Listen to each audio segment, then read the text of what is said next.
Afternoon. Okay, तर मी तुम्हाला आज काहीतरी एक वेगळा विषय सांगणार आहे. तुम्ही तयार आहात का मुलांना? हो ना. बघा, वेगळा विषय म्हणजे आपला मराठी, गणित, इंग्रजी हे तर विषय असतातच, आपले रोज असतात की नाही. त्यापेक्षा वेगळं म्हणजे काय असेल माहिती आहे? तुमच्याशी रिलेटेड, तुम्ही सगळ्या मुली आहे ना, त्या मुलींसाठी एक नवीन विषय आहे. त्या संदर्भात आधी आपण अभ्यास करणार आहोत. चालेल? तर बघा, आता तुम्ही मला सांगा, तुमच्यासाठी सगळ्यात आवडीचा तुमच्या घरचा व्यक्ती कोण असतो? मम्मी, पप्पा, बाबा. अजून दादी, दादा आहे की नाही? ते सगळ्यांना तुम्ही काय करता? तुम्हाला काही अडचण आली तर सांगता का नाही? सांगता ना. मग तशाच पद्धतीने बघा, मग जर तुम्हाला कोणी त्रास दिला, कोणी काही त्रास दिला किंवा कोणी तुम्हाला काही बोललं, तर सगळ्यात आधी तुम्ही कोणाला सांगता? आई बाबाला सांगता. हे खरी सांगता. जर आई बाबा तुमच्या शेताला जातात, बरोबर आहे की नाही? मग शेताला गेल्यावर तुम्ही काय करणार? सांगा बरं, कोणाला सांगणार? आजी आजोबांना सांगणार, हो का नाही? आणि नंतर शाळेत जर कोणी काही बोललं तर काय करणार आहात? मॅडमला सांगणार. मॅडमला सांगणार. सरांना का बरं नाही सांगणार? सरांना पण सांगायचं. कारण या गोष्टी ज्या ठिकाणी शिक्षक, आता जर तुम्ही लहान आहात, मोठे झाल्यावर दुसऱ्या शाळेत गेला, तिथं शिक्षक असणार आहेत, मग तिथं जर अडचण आलीच तर सरांना पण सांगायचं. आता मला सांगा, सगळेजण लाड करतात की नाही बेटा? करतात. मग लाड करताना तुम्हाला कुठे कुठे हात लावतात? गालाला हात लावतात की नाही?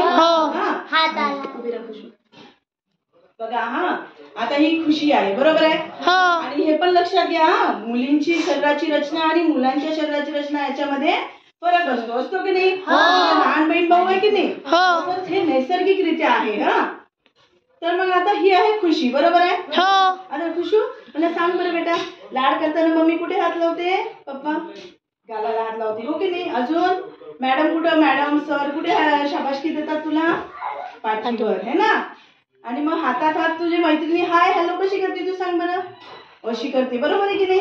ह्या गोष्टी सगळ्या तुम्हाला येतात, माहित आहे? पण याला सोडून जर कोणी तुम्हाला केसांना हात लावलं, तुम्ही भांडणामध्ये करता, चालून जाते. पण खूपच जोरात असं जर खेचू लागलं, नाही तिला त्रास झाला, दाखवले, तर मग ते बरोबर असेल का? नाही, बरोबर आहे की नाही? हे चुकीचं असते. त्यानंतर बघा, आता यांना म्हणतात बॅड टच आणि गुड टच. आता इथे हात लावणं हा गुड टच आहे. कसा आहे? गुड टच आहे. इथे हात लावणं हा पण गुड टच आहे. इथे हात लावला गुड टच असतो. पण त्याच ठिकाणी आपण पायाला इथे पण लावला तरी हा गुड टच असतो.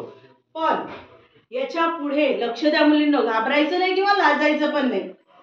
कारण कधी कधी काय होतं, आम्ही प्रत्येक वेळेस हजर नसतो, पण तुम्हाला कळायला पाहिजे की कुठे हात लावणं गरजेचं आहे, नाही आहे.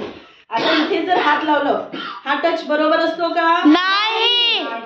इथे हात लावला तर नाही. तसंच मागे सुद्धा हात लावला तर नाही. पाठीवर लावला तर चालेल, पण त्याच्या खाली गेल्यावर हा योग्य असेल का? नाही. तर ह्याला म्हणतात बॅड टच. काय म्हणतात? Bad touch. समजलं का? गुड टच आणि बॅड टच समजला? आता मला सांगा, हा टच कोणता आहे रे? Bad touch. हा टच कोणता आहे? Bad touch. हा टच कोणता आहे? Good touch. हा टच कोणता आहे? Bad touch. हा टच कोणता आहे? Bad touch. हा कोणता आहे? Good touch. पण याच्यावरती गेल्यावर बॅड टच. समजलं ना? चला बरं, आज आपण काय शिकलो? Good good good good good touch. Good good good good good touch. Bad bad bad bad bad touch. Bad bad bad bad bad touch. We learn today touch.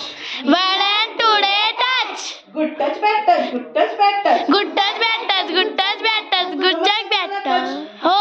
म्हणजे दोन प्रकारचे टच असतात, हे समजलं? अजून एक विषय आहे ज्याच्यावर तुम्ही बोलायला लाजता, कारण आपल्या आता केंद्रात 2 शाळा आहेत, पण त्या लाजण्यासारखी गोष्ट नाहीये. तुम्हाला आधी सांगण्याच्या आधीच घाबरताय का बरं? तुम्हाला काय वाटते अजून कोणती गोष्ट आहे जी तुम्ही बोलत नाही?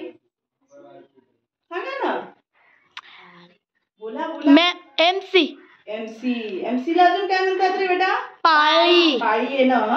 पण हे सगळ्यात चांगली गोष्ट आहे. ज्या महिला आहेत की नाही, त्यांचा 3 वेळेस जन्म होतो, पण प्रत्येक जण किंवा ह्या गोष्टीवर बोलत नाही. आणि त्यातल्या त्यात ना लेडीज जेंट्स सगळे असले की एकदम ह्या विषयावर बोलायला लाजतात, बरोबर आहे ना? आपल्याला ह्या गोष्टी शिकवणं गरजेचं आहे. हा तर बघा ह्या गोष्टी आल्याच्या नंतर कसा 3 जन्म होतात माहितीये. पहिल्यांदा तुमचा जन्म आईच्या पोटातून होतो, उदरातून होतो. दुसरा जो जन्म असतो जेव्हा तुम्हाला पाळी येते तो असतो, कारण तुम्ही बालकांमधून मुलींमधून तुमचं परिवर्तन कशात झालं, एका स्त्रीमध्ये झालेलं आहे. आणि तिसरा जन्म म्हणजे तुमचा तुम्ही स्वतः एखाद्या अपत्याला जन्म घालणं हे असतं. पण जेव्हा तुम्हाला येते MC पिरियड जे येतात की नाही ते कोणाला सांगणार सांगा बरं. मम्मीला किंवा मॅडमला.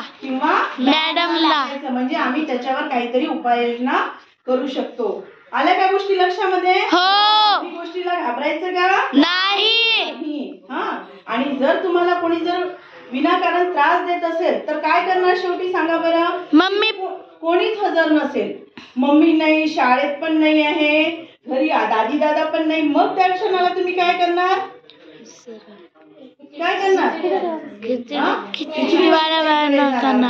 खिचडीवाल्या ताई पण नसतील तर काय करणार. सराकडे. सर पण नसतील अवेलेबल तर शेवटी तुमचं तुम्हाला व्हायचंय ना. हो. मग काय करणार. आम्हीच हे करणार मॅडम. काय करणार. तुम्ही स्वतः सक्षमपणे बोलायचं, ओरडायचं. हा हे सगळे कलम आहेत. हा ते नंतर हळूहळू तुम्हाला लक्षात येतील. आलं लक्षात. हो. चला मग आपला वर्ग संपला. हा